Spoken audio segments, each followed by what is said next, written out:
Hello, peeps. Yahoo! I'm very energetic. I am. I got a lot of energy today. Feeling good about myself. Feeling. Not so good about me. Well, I feel good about you too, but Yeah. I'm just saying, feeling. I'm I'm just Randall. feeling I'm good. the skunk pig. So I'm with my. Remember the skunk pig? Yeah, the javelina skunk pig. Oh, skunk Yeah. pig.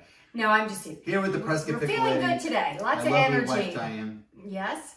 This is my handsome husband, Randall Bro. Best smelling skunk pig you'll ever see in your life.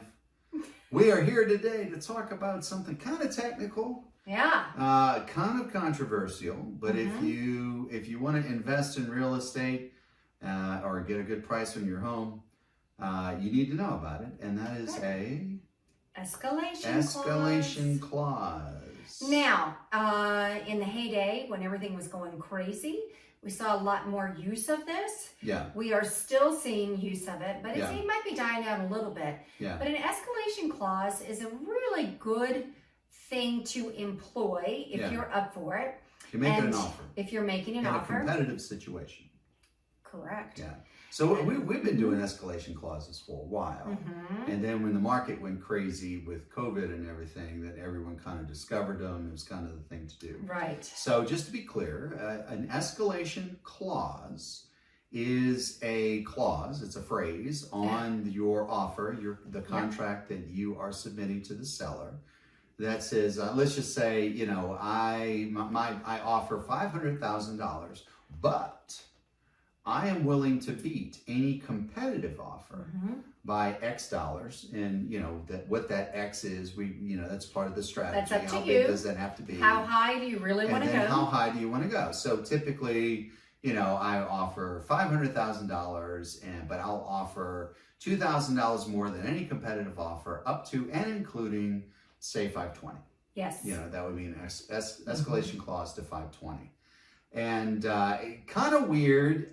Here's the thing. It kind of makes the situation work more like an auction. So it allows the buyer to raise their bid if they're in a competitive situation. And obviously, from a buyer's standpoint, that's a good thing. You don't have to pay more than you need to. That's right. In order to beat a competitive offer. So maybe you could beat a competitive offer at 512 instead of just flat 520. Yeah. All right, so so as an example, let's say you offered the 500,000 escalating to 520. Let's say there was a competitive offer at 512. Well, you would get it at 514. Yep. You would beat the 512 at 514. Let's say someone else escalated to 515. Well, you would get it to 517. Right.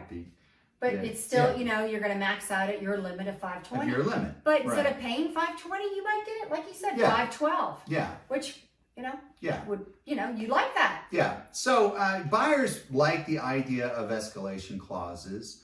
Sellers, maybe not so much. We do have sellers, listing agents, who will put in MLS, no escalation. No escalation, just bring best and final. And that's best fine. and final. We'll they comply can. with that. Technically speaking, if we send in an escalation clause, they have to present it. They still have to present it. They have to present it. They might not, but they should. And it is, in our opinion, it is a mistake for a seller to say no escalation clause.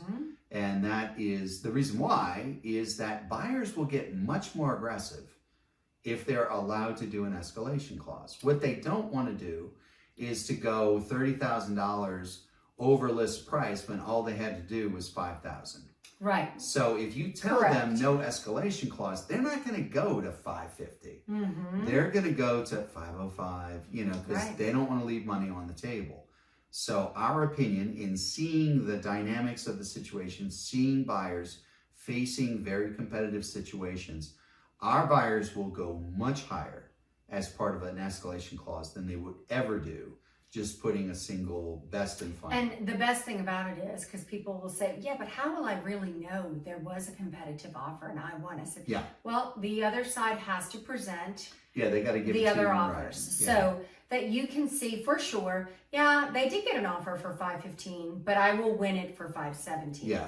You have to have proof of that. So you have to have proof of that. It's not just taking taking someone's word. So you do kind of have a little check and balance there. So don't worry about that. Yeah. So if your listing agent is pushing you back as a seller against escalation clauses, number one, not in your best interest. That's our opinion. And number two, I've actually come across a number of listing agents who just kind of have trouble with the arithmetic.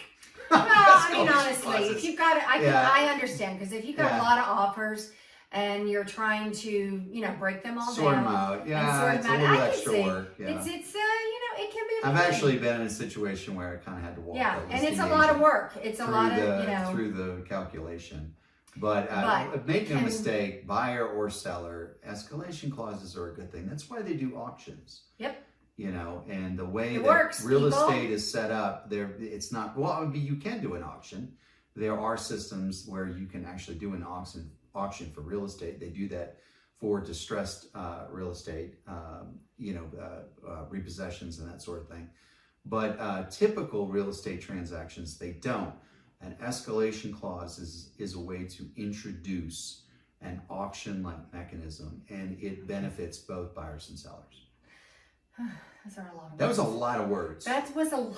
That was a lot of words. Other than that, I have. Let no me help opinion. you catch your breath. Yeah. My God. Thank you. Woo, Lord. I feel very passionate I about see that. escalation. Anyway, Escalation it's a useful tool Very useful tool. that we'd like to share with you guys, Yeah. especially our buyers, and give you a little education about it. Yeah. Don't be afraid of them. They can be great. Be your best friend. They can be your best friend. You are my best friend. I would never put an escalation clause ahead of you. Yes, you would. Of course you would. Depends on the deal. Depends on the deal. There you go. There you go. That's the truth, folks. That's the truth.